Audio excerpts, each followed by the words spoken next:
मोदी जी को इकोनॉमी का ई समझ में आता है? नहीं, कुछ नहीं, ABC नहीं है, पता है वो। मैं तो जानता हूँ, मैं तो मोदी को 1972 से जानता हूँ।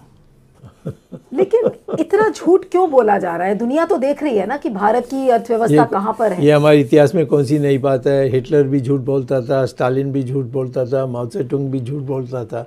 सारे जो तानाशाही मंशा के लोग होते हैं वो डरते हैं सच बताने के लिए। क्या छुपा रही है मोदी सरकार अर्थव्यवस्था पर? ऐसा क्या छुपा रही है जो कि लोगों के बीच में जिसकी असलियत ना आ पाए? क्या भारत की अर्थव्यवस्था बहुत अच्छा कर रही है?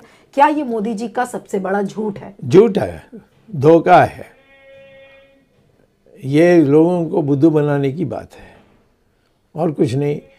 और उसका सबूत क्या है? मैं ये जो कह रहा हूँ, मुझसे डिबेट करें, मैं बीजेपी का ही हूँ, तो मेरे साथ करें।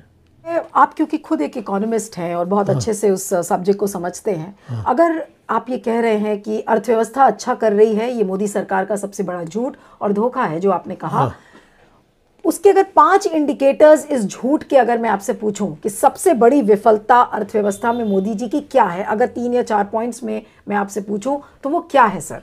एक तो है रेट ऑफ जो प्रतिवर्ष विकास की जो बात करते हैं, 7% अभी कह रहे हैं। जीडीपी ग्रोथ, जीडीपी वही उसी जीडीपी के आधार पर वो 4% है, ये झूठ है।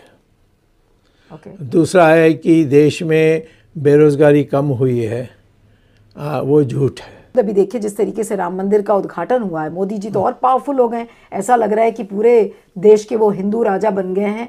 और अब ये तो आपके दिमाग में बनी है, मैं तो ये अनुभव नहीं कर रहा हूँ। जहाँ भी जाता हूँ लोग कहते हैं आपने सुप्रीम कोर्ट में करा दिया, और हमारे सब जगह में मीटिंग्स के लिए लोग बुला रहे हैं। बात समझ में नहीं आती कि बीजेपी में सारे डरे हुए हैं, कोई मोदी के खिलाफ बोलेगा नहीं। आरएसएस सारे नहीं, मैं नहीं डर रहा हूँ। नहीं, मैं आपकी बात नहीं कर रही। तो फिर सारे मत बोलो। हाँ, तो ज्यादातर लोग बोलो। आपको छोड़कर ज्यादातर लोग, ठीक है, ये बोलो, बिल्कुल ठंडे, वो बोलते नहीं है मोदी के खिलाफ। आरएसएस बोलता नहीं है, तो फिर मोदी को चुनौती कौन देगा? बड़ा अत्याचारी कौन है, मोदी या इंदिरा गांधी? नहीं, अत्याचारी का सवाल नहीं है। दोनों लोकतंत्र में भी उनका कोई दिलचस्पी नहीं है या विश्वास नहीं है या आस्था नहीं है, दोनों ऐसे ही हैं, कोई फर्क नहीं है। तो इसका मतलब तो यही है कि अगर मोदी कंटिन्यू करेंगे तो लोकतंत्र खत्म हो जाएगा? नहीं, अगर इस प्रकार से आप लोग कायर बनते रहेंगे तो यहाँ फिर लोकतंत्र खत्म हो जाएगा। आपकी कायरता से ये लोकतंत्र आज खतरे में है। हाँ बिल्कुल, मोदी की मंशा, वो डरपोक है, चाइना से बहुत डरता है, उसका कारण है मैं अभी झूठ बोला। यानी कि आप कह रहे हैं कि मोदी सबसे बड़े गद्दार हैं? इस मामले में तो 100% गद्दार है। झूठ बोल रहे हैं कि चाइना ने कोई जमीन नहीं लिया है, कोई आया ही नहीं, कोई गया ही नहीं, बट कौन सुनने वाला है? आप चाहते हैं 2024 में मोदी प्रधानमंत्री बने?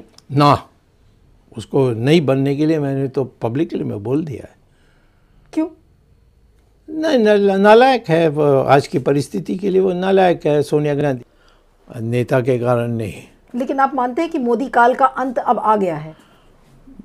आज मैं तो भविष्यवाणी कर नहीं सकता, परंतु मैं इसको आने नहीं दूंगा, इसके लिए मैं प्रयास करूंगा।